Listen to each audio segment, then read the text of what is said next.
begin by carefully rinsing the raw rice.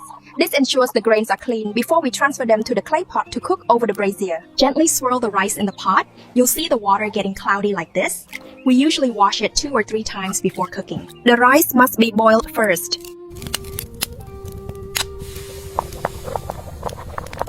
We continue to stir gently, waiting patiently for the rice to soften and absorb the water. Remember to carefully drain the rice water once it comes to a boil. This ensures the rice cooks perfectly. The rice should continue cooking slowly until it becomes dry and fluffy. I'm just fluffing the last bit now. As you can see, the steam rises beautifully and it is now ready.